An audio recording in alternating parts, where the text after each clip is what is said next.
Hi, I'm Trooper Smacka. Hi, I'm Trooper Wellman, Please stay tuned for a behind-the-scenes look at being a state trooper. and together we can make a difference. Here we are live at the 360.Vegas studios with another edition of Trooper Talk. We have a special guest today, Officer McClarty and Trooper Wellman. So, Officer McClarty, you've been on, this is the second time that you've come on. Yes, it is. And so we were able to talk with you right when you started your position. Yeah, it was just about Right? the same time. You know what I mean? Like you were just getting into the recruiting and all that type of stuff, right? Talk to us about how it's going, the recruiting and everything. It's going really well. It's very good to get out in the community, to get involved with UNLV, speaking at criminal justice classes, going to job fairs, meeting people at stores, Office Depot. I've had, run-ins with community members that want to join, whether it's dispatch or here with the troopers or parole and probation. And so, Trooper Wellman, we always talk about the fact of one of the benefits that we have is that with the Nevada State Police and the Department of Public Safety, there's so many different things that someone can transition from one department to a different department to another department, right?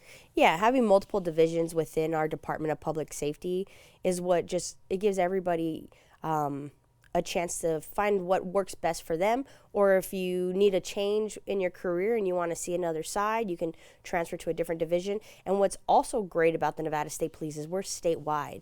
So let's say, you've worked in Las Vegas your whole career and you're in your last 5 years and you want to start getting ready to retire.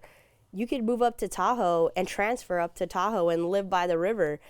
Or the lake. It's amazing. Or you can transfer if you want to go to more rural, Elko or Ely. And we just have so much room for growth within our department. It's great. Yeah. And one of the things that we always try to find light is the good. And so when we talk about like parole and probation, some people have gone down a path where, maybe it's not the greatest, but the parole and probation is there to lend that hand and to talk with them and to transition them. And it's one of the things that we talk about with the Lieutenant Munoz, right? It's very, very important. Talk to us about the parole and probation end of that. Absolutely. So the parole and probation is set up as like a structure for those who've, maybe been on the wrong side of the law. Gives them opportunities to have us give them referrals for jobs, housing, getting them community service or counseling if they need it. So it's a good structure for them to have somebody watch over them, be a guiding, force or light for them to maybe correct some indeficiencies that they have. And so, I love the parole and probation because, the thing is that there is so much good in the law enforcement and in the officers. And so sometimes an officer did something and now they want to give back a little bit. And so they're able to transition into the parole and probation, and they're actually able to feel the people that they're helping, right? I mean, it brings that warm and fuzzy feeling that and that makes you feel so good, right? Yeah, and being highway patrol, maybe someone made a bad choice that day, and unfortunately maybe they were placed under arrest because our job is to protect the community as well enforce, the law. And so once they get out of being incarcerated, we think it's very important that they know that we're there when it begins, but we're also there when they're coming out of incarceration because we're going to make sure they get rehabilitated into society, and we want to set them up for success. So we have the ability to see it full circle. Yeah, I agree 1,000%. All right, McClarty, take a look at that camera and tell everybody to join the state police, that give them a big smile and say, you need to join right now. Absolutely. We're looking for disciplined people that have a sense of community leadership and want to put the boots to the ground to actually make a difference in their community, whether it be with highway patrol or parole and probation. You have a great opportunity to interact with the community, whether it's highway patrol, the guests that are coming to Las Vegas, and also the community members or parole and probation, where you're dealing with the entire community and get to build a rapport with the people that you're supervising and make a difference in their lives. And if someone has police officer experience in another state, or even for the state of Nevada, right, they're able to transition into your department, right? Absolutely. So we take Cat 1 post-certified officers or troopers, wherever state they're from. There's a few states that we don't accept, but we can talk about that at another time. But we do accept them, and we put them in an advanced academy, which is more specific to highway patrol or parole and probation. And they do 8 weeks of training and then go straight to field training after that. Okay, great. But you know, it's really important. You know, we need to discuss that. You know what I'm saying? All right, let's get to some interesting facts I got for you guys today. You ready? I texted Trooper Wellman. I said, you know, first of all, is the trooper okay? And then secondarily, you know, people don't realize when it's raining, that doesn't mean go above the speed limit, and that means to pay attention even more, right? Absolutely. You have to be aware of your surroundings, whether it's the weather, for instance, or the people around you. Be aware of what they're doing. Make sure you're being aware of your speed and how you're driving and your ability to drive. And so, Trooper Wellman, being the PIO, and you deal with obviously fatal crashes, and then you deal with things like this, you know, I mean, when you get this call of the officers, right, like all these thoughts go through your mind, right? Right. You know, first and foremost, just like you, my reaction is the trooper okay? Is everyone involved okay?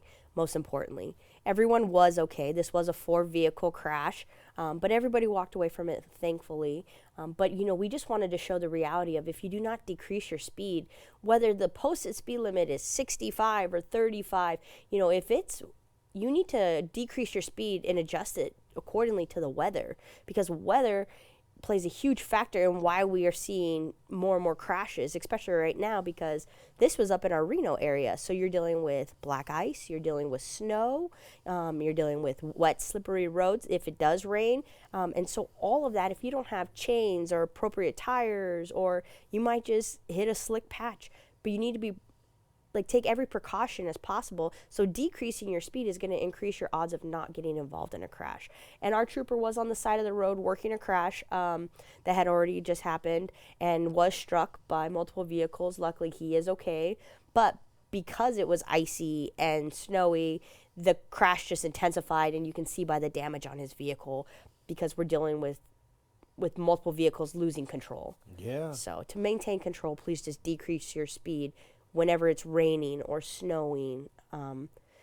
Just always be aware of what's going on. Yeah, and we talk about the no texting, right? Not playing with the radio while you're driving. We talked about it last time, which was, the doing of the makeup and the hair and, Yeah. Shaving while you're driving. You know what I mean? Like, I never thought about these things, but, we were talking the last time, and True Wellman goes, yeah, these things happen. And it's like, you're in a vehicle. The vehicle is supposed to drive, right? And that's what you're supposed to pay attention to, is what's on the road, right? Absolutely. And so, thank goodness for the trooper being okay. And I guess he's not taking home his take-home vehicle today. You know what I'm saying? Not today. Right. Yeah. All right. Community partners highlight and thank our troopers. Now, we always talk about community partners, right? And so, just like you said, which is really cool, that you said, you meet people at the Home Depot, and like these stuff, Trooper Wellman is always doing these things. She's always going out and trying to find these community partners, because these community partners are really evident, for these things when we did the Halloween thing, and so when I see this puts a very, very big smile on my face, because it shows the positivity. Right, Drew McLarty? We're going to get a smile out of you each time. I'm telling you, each time I'm going to get smiles out of you. Talk to us about what's going on here. Absolutely. I believe this is from different ride-alongs from community partners that went on with all the individual troopers here shown. So it just shows that the community is getting involved and seeing how that job's actually conducted on a daily basis. The troopers get to explain what they do on a day-to-day basis. And let's talk about the ride-alongs, okay? So someone is interested in doing a ride-along, right? So they have to fill out a packet. Correct. Right. And they're able to talk to the trooper and feel with the trooper and do all those type of things, right? Yeah, so a ride-along is actually a good opportunity to see what division fits you. So whether you're trying to go parole and probation or highway patrol, gives you a real, see how a real shift is. So you do a full 10-hour shift, you get to interact with the trooper or officer, depending on who you go with as far as division. So you get to see the day-to-day of what they get into. So if trooper is something that you want to do, you give an application to us, we forward it to highway patrol, and then they set you up with the scheduled trooper, and you get to see really what it is to be one of them. Yeah, and the whole deal, right? Like, unfortunately, if someone gets in trouble for DUI, they go with you to the jail. I mean, like, all of these activities that you do in a day, in that shift, they're going to do with you, right? Yeah, you're literally going to walk in our shoes, basically. We're going to keep you safe, but you're going to walk right beside us and get to see firsthand exactly what the job entails. And if you are interested in doing a ride-along, which we highly recommend, anytime somebody approaches me or Officer McClarty and asks about the job and what it entails and if it would be a good fit for them, this, that, the first thing I always say is come do a ride-along, see it firsthand, so that way you know what you're walking into and getting into and making sure it's a good fit for you. With that, if you are interested in doing a ride-along with any of our divisions, go on NevadaStatePolice.com. You can talk to Officer McClarty right there on the website, or you can get the forms. You can get contacts to contact me, Trooper Wellman, and we'll make sure we get you set up. If you don't have access to online, you can come down to our station. It's on Decatur and Sunset, 4615 West Sunset Road, and you can get an application right there and fill it out. And Officer McClarty, we talk about the camaraderie. From the day that you joined the academy. Me remembering you, actually remembering you is the camaraderie that we try to, put forth in showing that we're a big family once you start. So whether you're going through the process or you've already been through the process, we show that we care and then we want you to succeed. Trooper Wellman has had very hard things to go through when it comes to the work, fatalities and things like this, is to be able to call someone that you trust and be able to share with them and not have any prejudice to the fact of what you're sharing to them, right? It's so important. Absolutely. So the camaraderie is more of a friendship family that we build. Being able to speak on your experiences to someone that may or may not have been in that, but also could see the side of what you may be going through. So being able to speak with somebody about that is, the family atmosphere that we build here. Yeah, and make sure you wave to Sergeant Smacka's mom. Okay? Yeah. Just make sure you say hi, Sergeant Smacka's mom, right? So with Sergeant Smacka, it's one of the people that Trooper Wellman calls, because he went through this, and so it's very important. And so we always talk about that because within what you do, we're always told to be so strong, but at the end of the day, we also need to allow ourselves to be a little bit vulnerable, right? So that we can go to the next job, right? We have to allow ourselves, right, Trooper Wellman? Yeah, absolutely. And what he's really hitting on is I always reference to it as a battle buddy, just like military. Officer McClarty was a Marine, correct? Correct. Yeah, so he knows all firsthand. Okay, He's been learning about this since his first career in the military, and now in our law enforcement careers. It's important to have a battle buddy and somebody that you trust and somebody that you can call and they're not going to judge you and that you can vent to. And because if you don't, this badge is heavy and it really will weigh you down. And it's so important to make sure you have your friends and your battle buddies that you talk to. And if you experience something that was traumatic in that moment, you get it off your chest. You talk it over with them, and then you keep moving forward because you can't let it build up or this job will get to you. And I always tell you have to find the balance. This is the best job in the world, and it also could be the worst, but it's up to you which path you're going to take. And so it's important that with the bad, all the things we see, you have to balance it out with the good. And this is one of those examples of the good. Yeah. So this was Law Enforcement Appreciation Week, and one thing I want you to focus on in this collage that I put together was every single trooper is smiling. And that's a big deal because it's hard enough sometimes to get troopers just to go in a photo.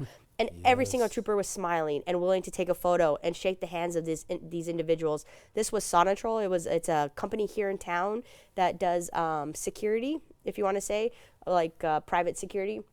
And they reached out to me and they just said, how can we get back to your troopers and your officers and let them know that we appreciate them? And we came up with the idea of doing a reverse pullover. They jumped in with me. And remember, Highway Patrol, we have take-home cars. Parole and Probation has take-home cars. So we do briefings, but sometimes we can't make it to briefings all the time because we're dealing with calls for service immediately as we leave our homes. And so with that, we had a handful of swing shift troopers that got there, and then we had a handful of day shift troopers that we got to. But everybody else, we made sure we drove around and we stopped out with them on calls. And like Officer McClarty was saying, they saw firsthand what we're doing, you know, what it feels like to be stopped on the highway, you know, and having to interact with people. And really, like, we came to their office, and so they got to see firsthand. But they were more than happy and willing to jump in with me, and we made these troopers' day just by giving them a certificate and shaking their hand and saying thank you. So sometimes just a thank you goes a long way. Yeah, I agree. And it's so important. You know what I mean? Like, we always talk about not to ever put the troopers, you know, into a position, but we always want to do the opposite, right? Like, you know, if you ever see a trooper, like we always talk about, you know, you can go up and say hello. They don't bite. You know what I mean? They want to say they want to say hello. You know what I'm saying? Yeah. Might want to be careful of the motor officers. Right. I'm just kidding. I'm just kidding. Some of them, you know what I'm saying? But what Sergeant Chakowski. right. But he always laughs whenever I laugh at him. You know what I mean? All right. So one of the cool things that I showed Johnny yesterday on this was that we were able to see this on the NDOT cameras. right, and so you were able to see this live with the blinking lights and the, you know what I mean, and the whole thing.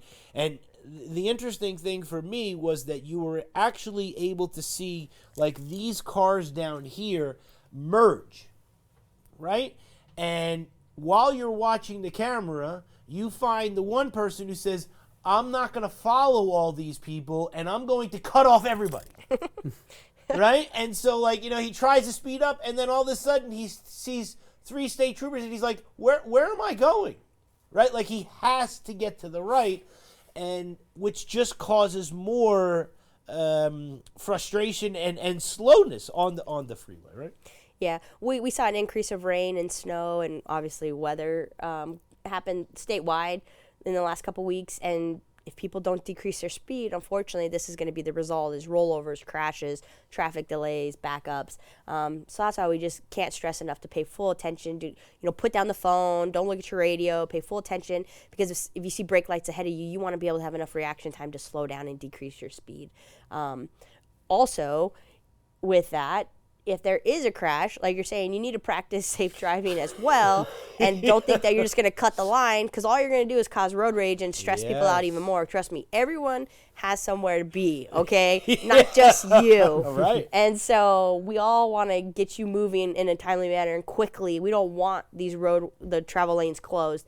But by you cutting the line or you not doing the zipper method, 1-1-1-1-1, and being courteous to your neighbor, then it's just going to cause more delays. So just always know we are working as fast as we can to get these roadways open. We don't want it backed up, because it just causes more crashes and more work for us ultimately.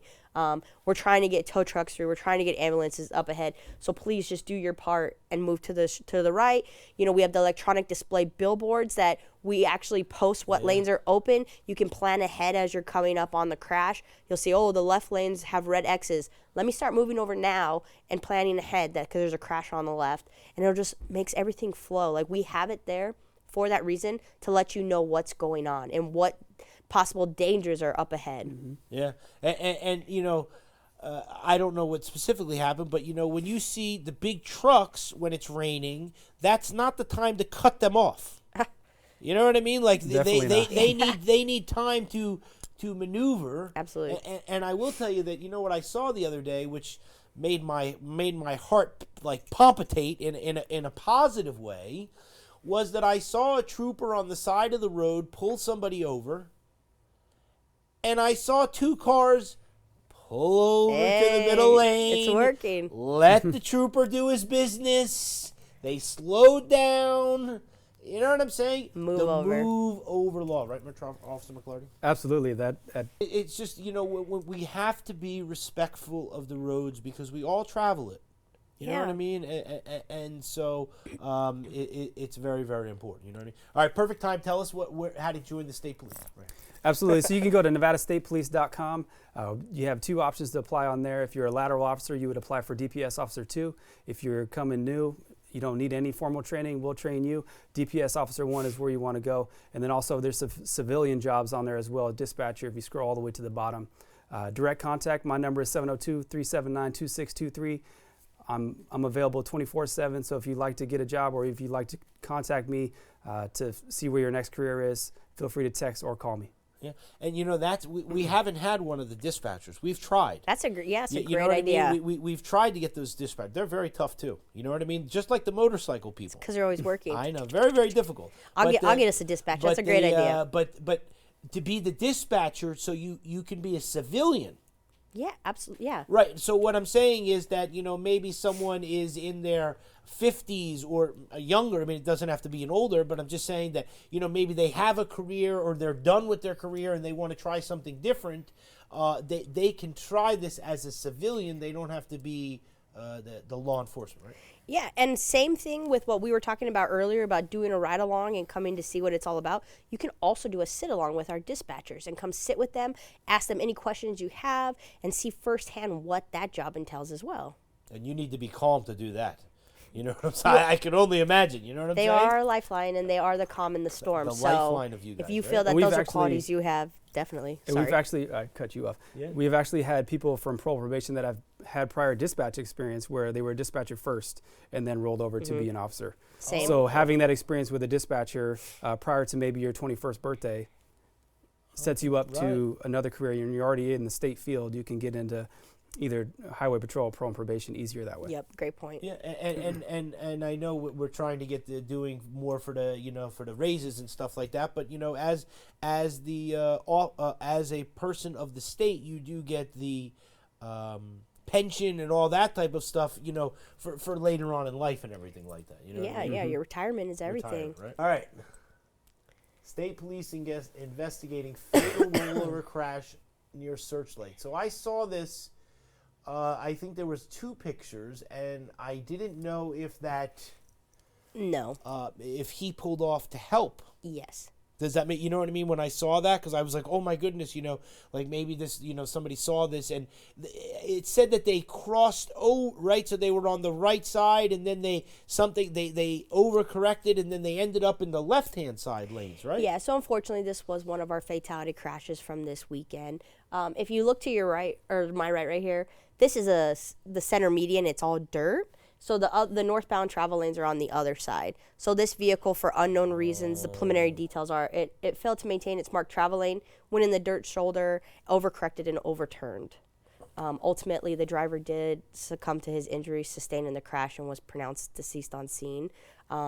We did have road closures for quite a while, but people were getting by on the right-hand shoulder. So I'm not 100% if that vehicle stopped to help or if they I actually see. were just coming by. They could have just been passing or Yeah. something. I see. Which again, I mean, that's kind of intense with that trailer to go on the shoulder, but Right. just it's devastating that another life was lost.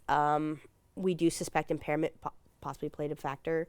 We'll know more as the investigation goes on, but could this have been prevented? And I think that's always the question that I ask every time I get the call for a fatality is, could this been prevented? And so super unfortunate. A family has lost a loved one, and our hearts go out to them.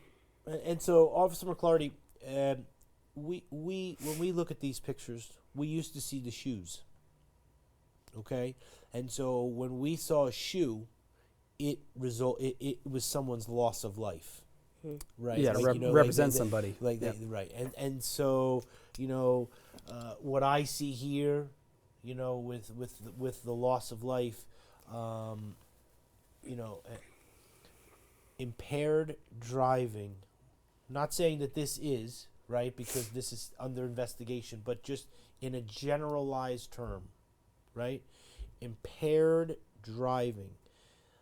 That's alcohol. We live in a state that has the legal marijuana, right? We talked about the legal marijuana and the time and stuff like that for the that it's in your system, right? We talk about prescription drugs that you may have a prescription for, but that you're not supposed to drive. When we talk about impairment, it's so horrible. And when you're impaired, you don't have the right frame of mind if a problem should arise to be able to help fix that problem because you're impaired, right?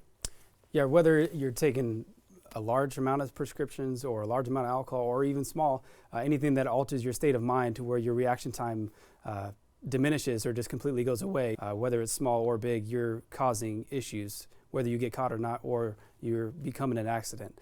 Either way, you're putting yourself at risk and everybody else at risk as well. And not to diminish this, I didn't see any other cars or anything like that were involved. Correct. Right? So we need to stop the impairment of driving in every single way, and that when you are behind the wheel, you take an inherent responsibility to not make that conscious choice, right? Absolutely. Absolutely. It comes to personal choice and personal responsibility, making the right choice.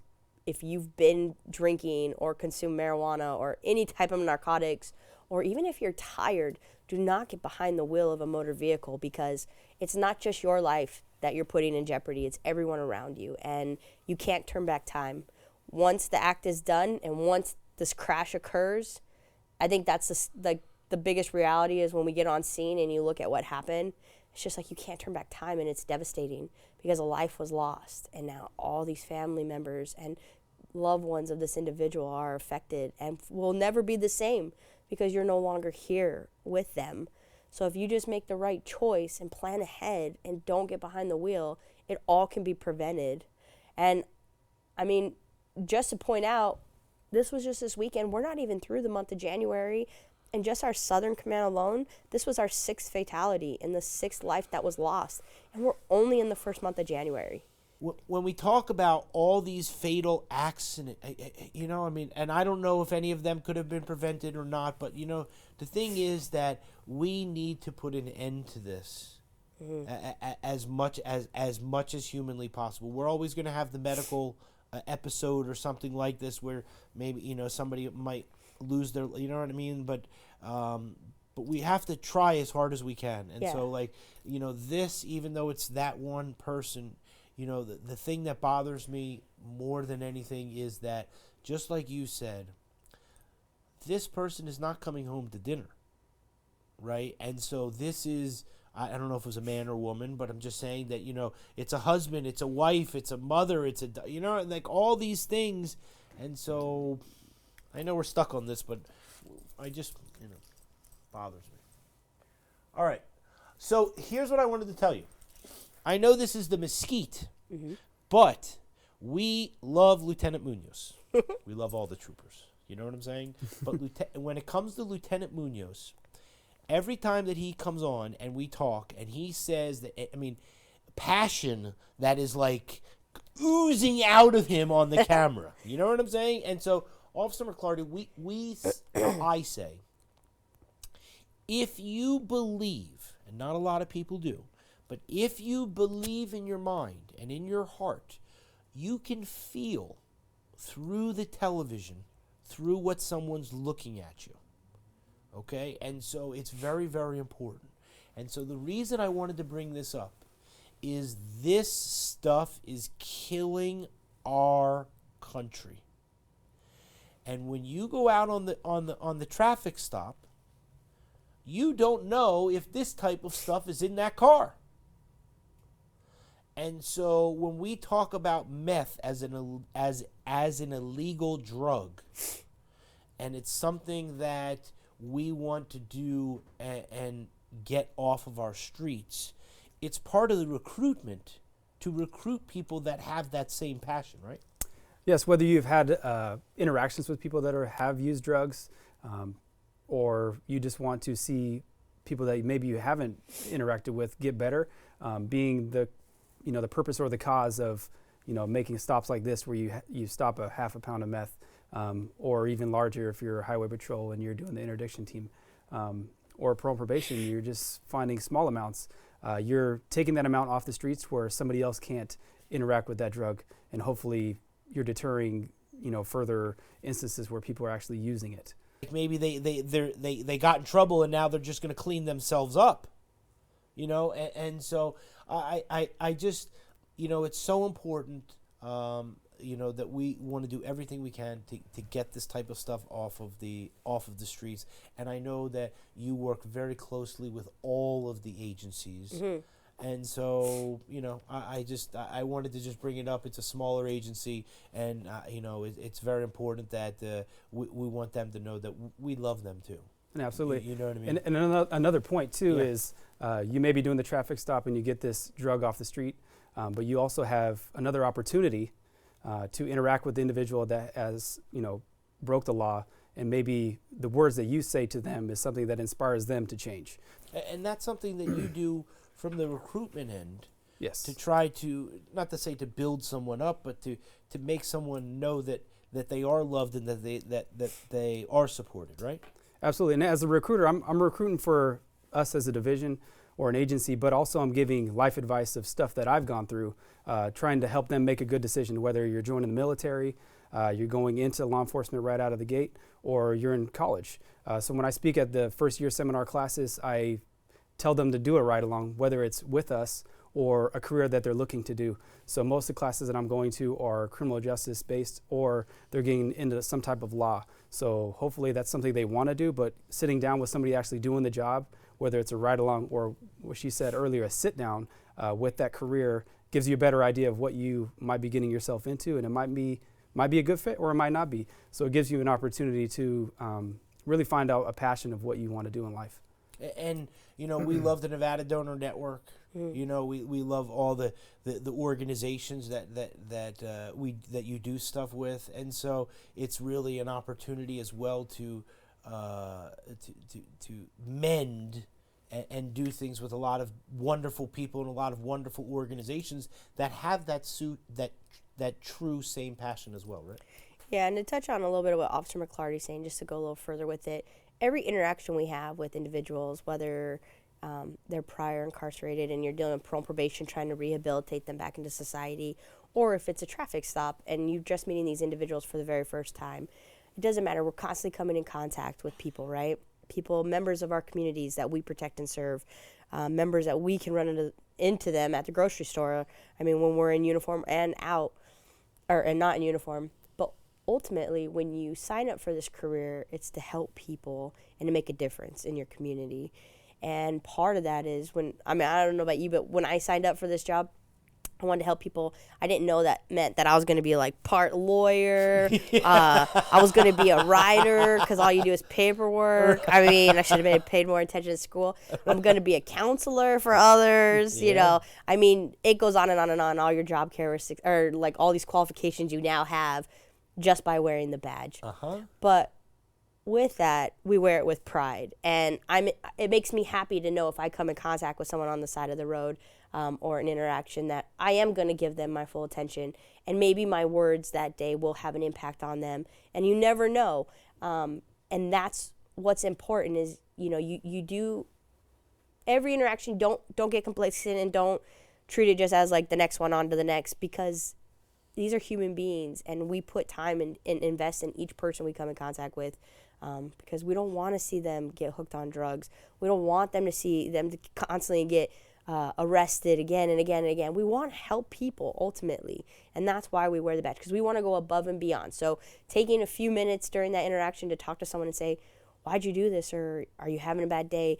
Can I offer some of my resources, like you're saying, with our community partners? We have tons of resources to help people to get into rehab. If they're having suicidal thoughts, 988, we have friends in our communities for these reasons so that we can help people. Because when someone's in trouble, what do? Or they need help, they call 911. They call us. So we need to be their Google. We need to be the person that has the resources available to them.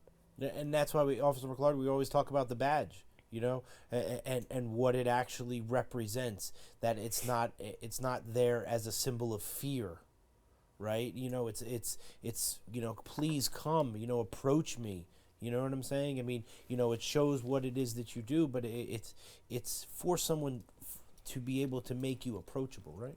Yeah, it's more of like a symbol for like hope or help or trust. Trust. You're right. That was good. So us putting it on shows we're there for them, regardless of what the situation is, and we're putting on a face of help, basically, of we're going to be there for you. Yeah, and with no judgment. We'll get on to the Right. next picture, but that's what's important too. Yeah. You know what I mean? You might have done something wrong, but there's no prejudgment. And with all my friends that I've ever met on all of the state police and everything, it's one of the things that's the most wonderful. From all the law enforcement that I know, from all the different agencies, from Metro and everything, like, people always talk about that people are always judging. I've never met anybody like that. People have bad days and stuff like that, but, people have love, and that's what I think so wonderful. What is this? Graduation. Academy 97. What do you think, Officer McClarty? Does that make you smile? It does. So I do work at the academy, so I get to interact with them. And in this group, we have a former Marine, so I attach myself to him. But this is our future. Also, Officer Coe right here, he's in the middle. 1, 2, 3, fourth from my left. He actually did a ride along with me before I was the recruiter. So the ability to interact with him and that positive experience that I said with every interaction got him to this point. And now he's graduated and going to be a parole and probation officer. That's awesome. And let's just say that, so when they graduate here, they're able to go into different divisions, right? You know what I mean? Like of what they want to do, right? Like, yes. They can be the trooper, they can go parole and probation, they can do we never talk about the Capitol Police, you know what I mean? Like, all these different things that are a possibility. Yes, prior to their enlistment into the academy, they get to choose what division they're going to go to. So throughout the academy, they already have an idea of what path they're going to take. They do have an opportunity to change while they're in, but now they're set forth into the divisions that they chose. Okay. Well, congratulations to them. You know what I'm saying? And so... This is actually the academy that helped me with the trunk or treat. So I was super glad to see that they all made it through, because they were an amazing bunch. And they came out, just volunteered their time while they were in the academy. They could have been home studying, and they came out and helped us with that trunk or treat. And I'm super appreciative for them for that, because they knew what it meant to, like, interact with the community. And so you already know that they're going to come into this career and just make a difference and be there for the community members. So it's awesome. Well, congratulations to them, right? Lieutenant Stunkel, he's still over there? Captain Stunkel. Captain Stunkel, yep, right? Yep. Captain, right? Captain. Yep. And so, Henderson is seeing a lot of rain and snow. Please slow down. As Johnny looked on his Ring camera yesterday, and he was very excited because someone was blessing his house with snow. Right?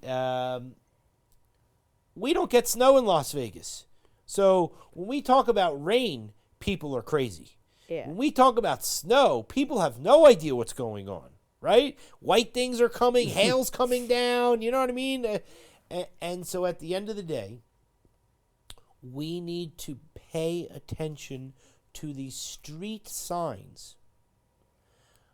I notice all the time on the freeway, where it has the, green for the roadway, for the lanes, or you know what I mean, whatever it might say for the travel lanes, or you know what I mean. I saw that whole Tropicana thing, where they put it up there. It's very, very important. So when you see flashing lights like that, that means to take a second when you're in your automobile or whatever it is, to see what is ahead, right? Yeah, if you see emergency lights, red or blue, or even yellow, I mean, a hazard, that can mean a vehicle is disabled on the side of the road. Like, always approach with caution and slow down. Just decrease your speed, because you don't know what's up ahead. Yesterday, I posted this because I actually live in Henderson as well, and got hit with the snow, and it was super fun and exciting at first. And then people started to lose control of their vehicles, and they needed to slow down. So we wanted to make sure we put that out there to just, drive with caution. And it was so interesting because it was just in Henderson. It wasn't really anywhere else in the valley. So it was just like a little winter wonderland. And we got probably a good 3 inches in my backyard alone. And it was a really good time. But then this morning I was slapped with reality when I had to find something in my garage to shovel my windshield for about 15 minutes because I couldn't get the ice off. And I don't have an ice pick. I live in Las Vegas. So Yeah. I was sitting there trying to figure out how to get my windshield clear so I could go to work today. It was just fantastic. But I will say it was really cool to see all the community members. There's a park where I live, and it was covered with snow, and it was so beautiful. And then all of a sudden, all these cars started coming in. I thought I was at Mount Charleston because everybody wanted to play in the snow. And then it was just like, oh, okay, here we go. But I will say I did see a lot of the community members going slow, watching for children when they came to the park. So that was exciting to see that, people were being aware and being careful. So it was really fun yesterday to get a little... Fun yesterday, not as fun today. Not this morning when I was shoveling my windshield, but before that, it was really fun. But that brings up a very good point, right? So let's say that you're on a schedule and you have to be at work at time X, and all of a sudden now you came out to your car and you got to, ice pick it off, and you're 10 minutes behind schedule. Yeah. All of a sudden you're going on that freeway, and instead of going 65, now you're going 80 because you're trying to make up for that time, right? And it's not even the fact of that a person now maybe is speeding. It's that we're not defensive driving against someone else who is not paying attention or is impaired or something like this. And so we, as the person who's driving, right, we need to make sure that we leave, like we talk about always, leave the ample time. You know what I'm saying? And all these things, because, this is one of the things that causes us to drive recklessly, right? And reckless driving is not... Stressed out. Stressed, right? You're like, you're freaking out, you know what I'm saying? You're trying to... And so it's very important, right? So when we talk about the different types of the driving, right? Stress and things like that. And, one of the things that we very rarely talk about, but is sleep deprivement. And so now a lot of people are very stressed because of money and things like this. They're having 2 jobs, and that when they get up in the morning, they need to have a certain amount of hours of sleep, right? So that they don't get in the car and then they're not driving like that, right? Because impairment is not good, right? And Las Vegas is, for instance, is a 24-hour city, basically. Right. So being aware of your intake of alcohol or any type of legal or illegal drugs, you need to be aware of the intake of sleep that you're getting too. So having a long shift at night, maybe you shouldn't drive, so you have the ability to use apps on your phone, Uber, Lyft, phone a friend. Yeah, those type of things. Yeah. Now, did you build the snowman in the backyard? I did. You did. Yeah. I saw a few pictures of people building the snowmans. my daughter and I that's what I was definitely went and built gonna the say. snowman. Heck yeah. I took video pictures. I was Oh, freaking out. man. Johnny, next week, Trooper talk to the snowman in Trooper Wellman's backyard, right? Oh, All right, no. we're doing that. What's interesting to me is that sometimes on the freeways, there are fires. Sometimes, a car catches fire that has nothing to do with anything, and thank goodness they get, the person gets out, right? So you're not allowed to walk on a freeway, right? Like, or anything like that. But if there's a fire, you can sort of just get away from it, right? Like you can get out of your car and then, you know what I mean? And then just you would just call like sorry NHP or something, right? Yeah, if you're on, you cannot utilize the highway as a way to get to and from a destination.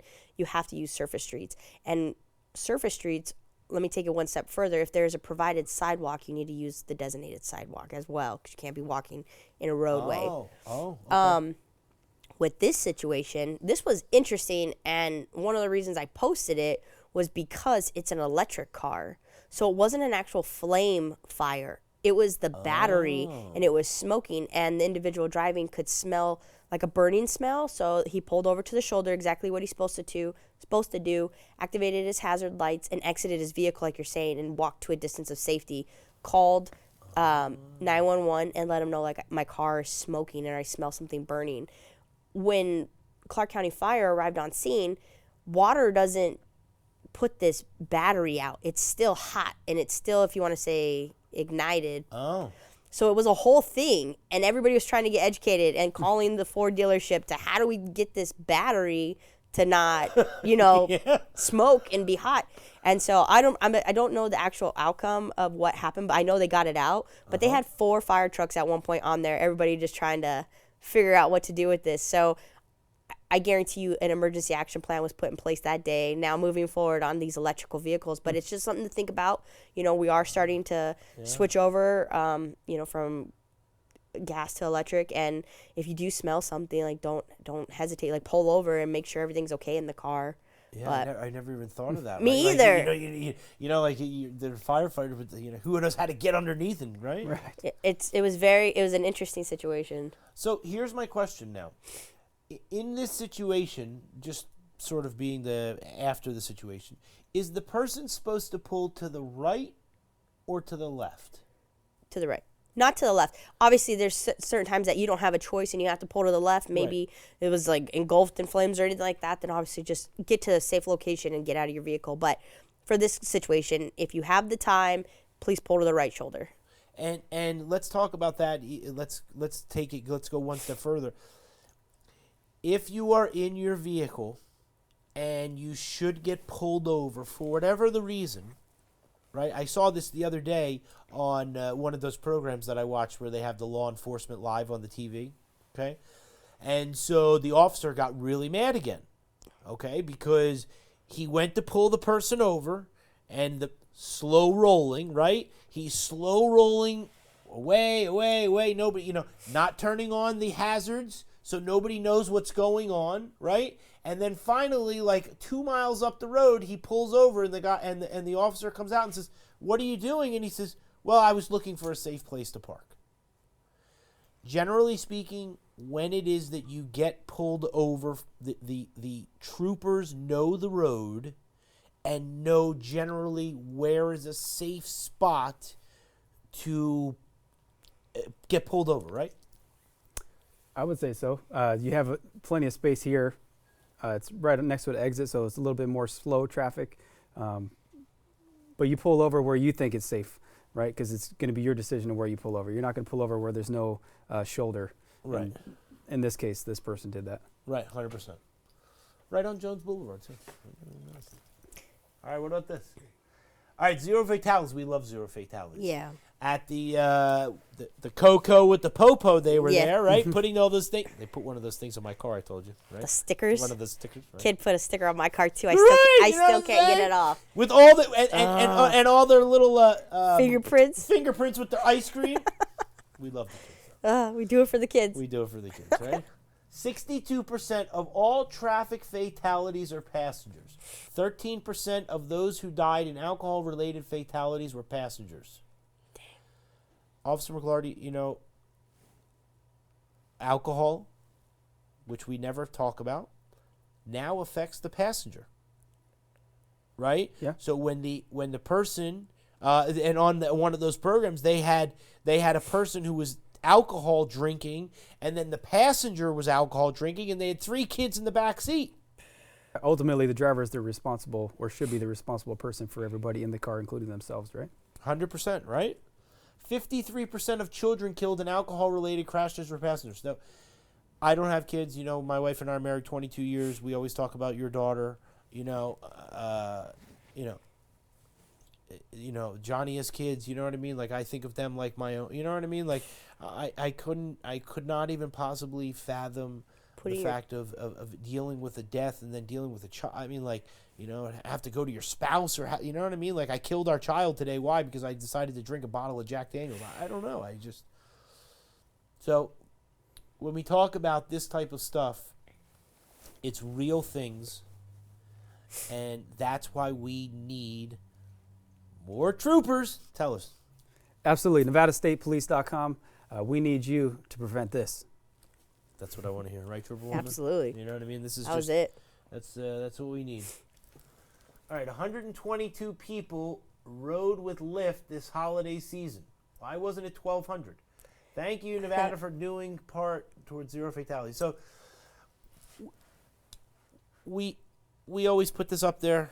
When you put the thing up there for the zero fatalities for the New Year's and the Christmas and the Thanksgiving, you know what I mean? And Lyft and all them, they're always doing things to try to stop people from driving impaired. I mean, there's no reason for it. I mean, we have everything in this city to be able to not drive impaired besides calling a friend? I'm going to do my best to remember the numbers here. That, seeing 122 people, that looks great if you think about it. 122 people have made the right choice that night. But then when I recall that night, I think about how our troopers handled they arrested over 60 impaired drivers that night off our roadway. Over 60, and that was just Highway Patrol. That's not including the other agencies. And if I remember correctly, over 300,000 people came to our town just to Las Vegas to celebrate the holiday for New Year's Eve. Well, I guess it's holiday season. So maybe so we're not even talking about one night. Mm-hmm. We're talking about the holiday in general, just probably the whole month of November for like Thanksgiving. Then we got Christmas. So really that number is very small. It's not what we want to see. We want to see a bigger number than that, because if we arrested over 60 people that we suspected were impaired that night, that's half that number right there almost. So yes, thank you, those 122 people that did use Lyft.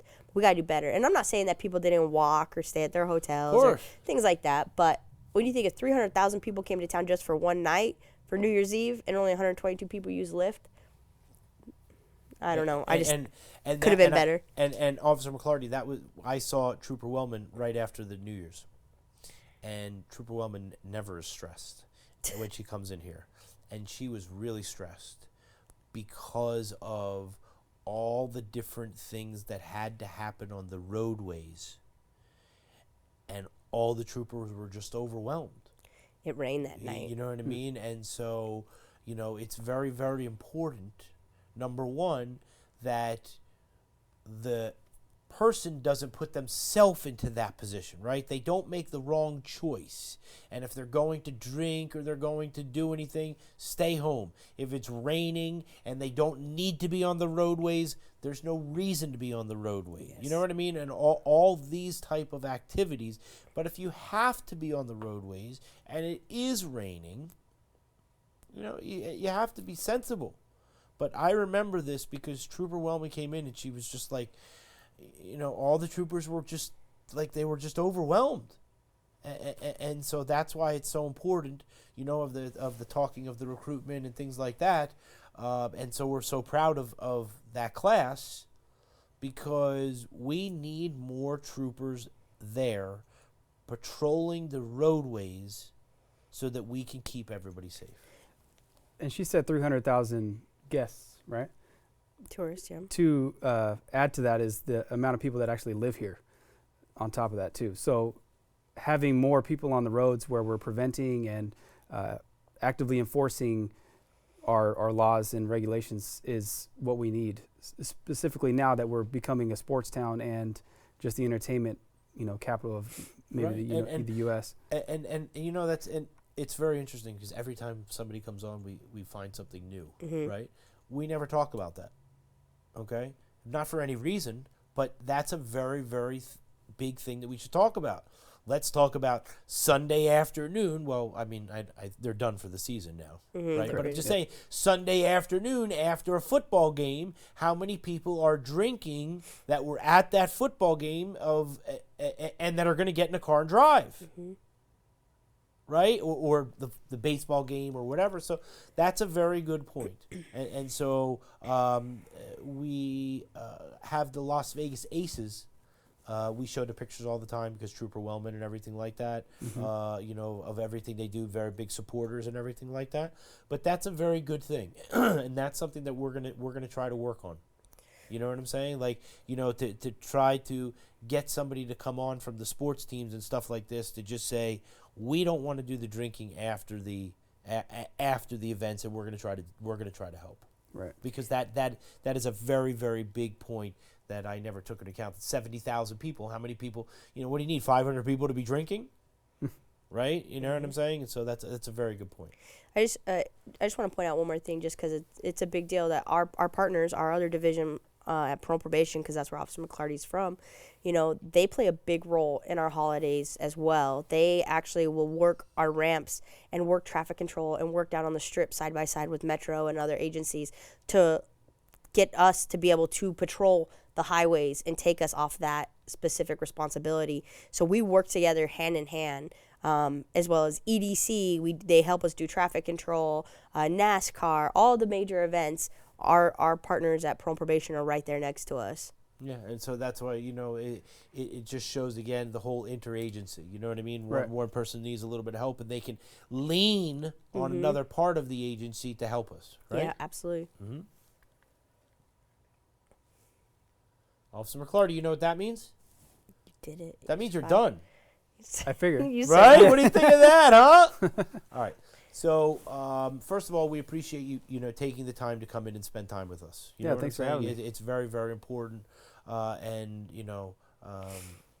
we want to try to get as many people as we can. So, give one more shout out to the camera right here and tell everybody one more time to give them your phone number, tell them to call you. You know what I mean? Like all that good stuff, and then we'll end with a wave goodbye. Okay. We're reaching out to all the community members that would like to make a difference here in Las Vegas, Nevada, or really anywhere in the country. We can accept you as a lateral or a new officer or trooper. We'd like to have you here. You can contact me at 702-379-2623, or you can reach out to us on nevadastatepolice.com. There is an app on there that you could actually speak to a recruiter, whether it's in Carson City or Las Vegas here. And they can do the ride along, they can fill out the packet, they can do all that type of stuff, right? Yes, you reach out to one of the recruiters, whether you're in North or Southern Nevada. We'll have some conversations, get you applied for a ride along, and get you set in the division that you want to choose. And I think I was just going to end with one more thing. I think that's really cool that you did a ride along with that trooper beforehand. Full circle. And he's going to now be like your friend for the rest of your life. Absolutely, I mean, if he needs something or whatever. And I just think it's very special. So congratulations on that. Yeah, thank you. All right, great. All right, Trooper Wellman, thanks again. We'll see you next week, right? Thanks for having me. All right, make sure you wave at the camera and always wave goodbye. All right, see you later.